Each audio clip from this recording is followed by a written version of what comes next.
The first meeting of yours with Ashish Daria. Good sense of humor. Quite knowledgeable. Dashing. तुम्हारा first interview था तुम्हारा या जो first impression when you met him first time yours. I thought he was strict, but also fun-loving and smart. So when he started interviewing, the one thing that I understood was he has a very great vision, and if I want to ever be a businessman, I would love to be like him. I actually have this one experience that I'd like to share. So it's Sir's sense of humor, as somebody just said. I remember तर sir client सोबत होते तर ते त्यांना बाहेर सोडतच होते आणि त्यांनी मला बघितलं तर मला माहिती नाही सरांना असं काय वाटलं तर ते माझ्याकडे बघून म्हणतात की ये हमारी इंग्लिश कंटेंट राइटर है और इसकी वोकैबुलरी अच्छी है आणि ते मला म्हणाले की सही इनको अपनी इंग्लिश बोल के दिखाओ तर मला ते असं वाटलं की त्याच्या आपल्याकडे पाहुणे आले आणि आई वडील म्हणतात ना बेटा इनको गाणं गाणं मला सेम तसंच वाटलं की सरांनी मला अगदी तसंच घरच्यांसारखं सांगितलंय. One skill you think कि सर से बेटर कोई नहीं कर सकता. ChatGPT. उनके आइडियाज जो रहते हैं वो हमेशा अलग अलग कुछ तो रहते हैं कि हाँ भाई हमें फिर से सोचना पड़ता है कि हाँ ये कर सकते हैं क्या. ये पहले समझ में आते थे वो बोलना पड़ेगा. नहीं पर आइडियाज बराबर होते हैं कि कुछ तो लॉजिकल रहता है. सर के एग्जाम्पल्स भी बहुत विटी होते हैं मतलब कभी कभी कनेक्शन जल्दी से समझ में नहीं आता है पर बाद में थोड़ी देर के बाद में इट डॉन्स ऑन यू कि अरे हाँ ये actually it makes sense what he was saying. Any example do you remember? For example, अभी recently मेरे साथ हुआ था. He wanted to explain कि हमें प्रोसेस कैसे स्ट्रीमलाइन करना पड़ेगा एक साथ मिलके सबने. तो मुझे एक जनरली ऐसा था कि मैं जिम का एग्जांपल मुझे दिया कि हम एक हाथ से डंबल नहीं उठाते हैं हम दोनों हाथ से उठाते हैं. आप बार लगा के उठाओगे तो सबका एक साथ काम होगा. So he was like real life examples हमें ऑफिस में रिलेट करने लगा रहे थे. So that was one of the examples. Anyone of you remember? Lakshman. Sir वो कार का भी एग्जांपल देते बहुत डेडिकेटेड बताते हैं कि कार की कैसे फंक्शंस करती है. चार पहियों. हाँ उस तरह से फंक्शनलिटी होनी चाहिए ऐसा सर. मतलब मैंने जब एक एग्जांपल देता हूँ कि जब मैंने कार लिया था ना तो जब प्रोजेक्ट मीटिंग होता है तब मतलब जो भी जिस चीज़ ने अगर कुछ नई चीज़ खरीदी होती है ना तो वो एक एज अ एग्जांपल मतलब मैंने एक कार खरीदी थी तो सर ने एग्जांपल दिया था कि अभी तूने कार खरीदी है तो तूने थोड़ा सा R&D किया होगा कुछ सोचा होगा कौन सा ब्रांड लेना है जर्मन लेना है जापानीज़ लेना है या इंडियन लेना है और फिर उसका परफॉर्मेंस उसकी सेफ्टी तो ये सारी चीज़ें वो एग्जांपल देते जाते हैं ऐसी चीज़ों में और वो थोड़ा सा रिलेट करता है फिर हमें कि कोई चीज़ करते टाइम हम पूरा एक प्लानिंग करके पूरा ये करें उसको. सर के हाइपोथेटिकल एग्जांपल्स भी बहुत अमेजिंग होते हैं. हम लोग को बिजनेस एनालिस्ट के रोल के बारे में समझा रहे हैं. सो हमें पूछना आपकी फेवरेट हीरोइन कौन सी है. अगर आप उसके साथ डेट पे जा रहे हो तो ऐसे तो नहीं जाओगे. तैयार होके जाओगे तो वो आपको आई लव यू बोलेगी तो आपको बोलना चाहिए कि यू आर मैरिड. ऐसा नहीं होना चाहिए कि आप आई लव यू बोलो और वो सामने से बोले but you are married. Different example but और एक सर का फेवरेट एग्जांपल है जो ब्लॉग्स में उन्हें यूज करना बहुत पसंद है.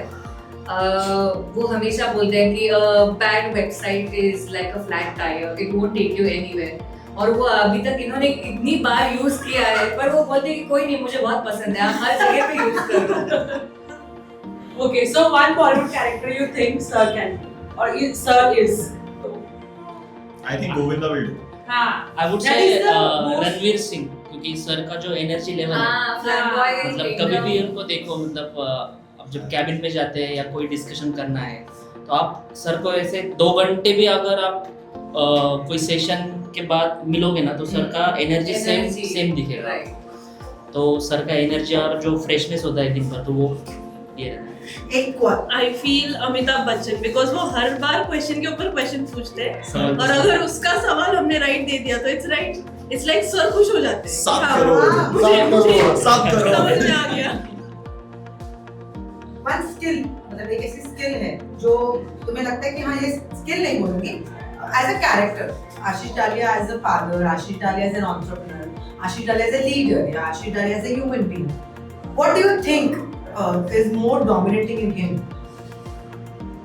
अच्छे लीडर है, क्योंकि कोई भी सिचुएशन रहने तो वो निकाल ही लेंगे। मीन्स बाकियों के से नहीं होगा पर वो कर देंगे। हाँ भाई, मैं हूँ तुम्हारे साथ, तुम करो क्या करना है। I think as a good human being also और एक छोटा इंसिडेंट मुझे याद आया कि लास्ट ईयर बहुत गर्मी की वजह से मुझे से चक्कर आ रहे थे और हमारी मीटिंग थी और मीटिंग हो गई थी और एकदम से मैं नीचे बैठ गई कि आंखों के सामने हाँ ऐसे अंधारी आई तो आपके सामने अंदर आया था। तर सरच एवढे घाबरले ना की ते सगळ्यात आधी पळून जाऊन त्यांनी माझ्यासाठी इलेक्ट्रॉल आणलं आणि त्यांनी मला प्यायला दिलं. तर तेव्हा इतकं छान असं वाटलं की म्हणजे असं स्वतःच्या बॉसनी कोणा आपल्या एम्प्लॉयीसाठी असं करणं ते मला खूप टचिंग वाटलं की त्यांनी असं केलं तर. As a role as a character तो नहीं बोल सकता, but he has a personality, he has a very good clarity about things. वो किसी भी चीज को ओन अप करने के पहले या प्रोवाइड करने के पहले डरते नहीं है. ही इज लाइक ठीक है तुमसे काम नहीं हो रहा ना, जाओ जाके एंजॉय करके काम करो, मिशन मंगल देख के आओ. मिशन मंगल देख के आने के बाद तुम्हारे पास क्लैरिटी हो जाएगी, तब तुम वापस काम करना शुरू करो. सर का एक डाउन टू अर्थ नेचर ऐसा है कि और उसमें उनमें एक क्वालिटी है कि उनको पता है कि कौन से एम्प्लॉय को उसके स्किल सेट कहाँ पे यूज़ करना है. मतलब फॉर एग्जांपल कोई एक टीम है तो उनको पता है कि ये कौन सी चीज़ें कर सकता है, तो उसको उस चीज़ के लिए वो मोटिवेट करते हैं और वो उस चीज़ को कैसे निकाल के लेना है उसके पास से. तो वो एक सर का एक स्किल सेट बहुत अच्छा है. सर का कैसा है ना, प्रेशर सिचुएशन बहुत स्मूथली हैंडल करते हैं. हमारे प्रोजेक्ट था ना वो बहुत पैनिक मोड में चल रहा था, तब सर ने उस सिचुएशन ऐसे हैंडल किए ना, और क्लाइंट भी समझ, उसको भी समझ में आया कि बाबा हो सकता है इनसे कुछ ना कुछ. One song you want to dedicate to sir? नायक नहीं खलनायक हूँ मैं. Sing na, sing. आगे का गाना नेगेटिव है तो उतना तो काफी है. One advice जो आपको सर की याद है और लाइफ टाइम तक आपको लेसन याद है. और सर जैसा बोलते हैं ना कि एआई यूज करो, वो एडवाइस वो तब अपनी लाइफ होने वाली है ना, ऐसा बोल सकते हैं कि हाँ अपने आप को अपडेटेड रखना. आई थिंक मेरे जितने भी कन्वर्सेशन सर के साथ हुए हैं, मुझे एक चीज जो रियलाइज हुई है, सर कभी भी एम्प्लॉय सेंट्रिक बिहेवियर नहीं देखते. कोई भी इंसान हो, किसी से भी बात कर रहे हो, कोई भी रोल पे हो, according to sir you should grow as a person, you should grow as a entrepreneur and एक इंडिविजुअल पर्सनालिटी होनी चाहिए. He never make people employ. He is like he is creating new leaders in the world. So ये एक चीज मुझे बहुत amazing लगती है सर की. And every time I go to the cabin, I learn something new from him, like how to become a better person every day. और sir का कैसा है ना कि एज से मैप नहीं करते कि इसका एज 18 है, इसका 14 है, क्योंकि 18 का भी जाएगा उसको भी उसी तरह से समझते कि बाबा इसको कुछ ना कुछ नॉलेज है और जो भी वो बोल रहा है ना उसके ऊपर फोकस करें.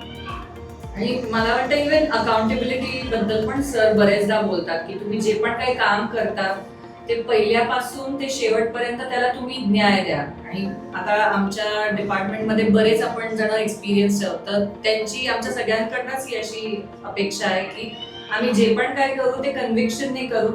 जरी आम्ही कुठे गडबड केली किंवा काही आमच्याकडनं राहून गेलं तर सर आहेत तो ते पण एक आश्वासन देतात, पण ते आम्हाला प्रोत्साहन देतात की तुम्ही तुमच्या तऱ्हेने निसरण्याचा प्रयत्न करा.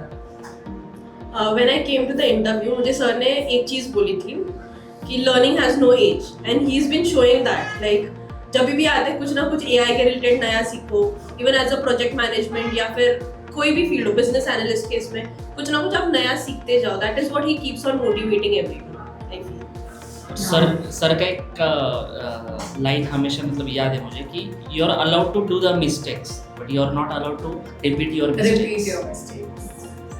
सरांचं प्रॉब्लेम सॉल्विंग स्किल ते आवडते. कोणतेही प्रॉब्लेम असो कधी कोणत्याही डिपार्टमेंटमध्ये त्यांच्याकडे प्रॉब्लेम सॉल्विंग असतेच प्रत्येकाला. IKF ची बंगल. IKF चे शहेनशाह. IKF ची आन बान शान आणि मुला मुलींची दिलाची धडकन. वीरों के वीर. IKFचे विजनरी. यांना IKF कडून वाढदिवसाच्या हार्दिक शुभेच्छा.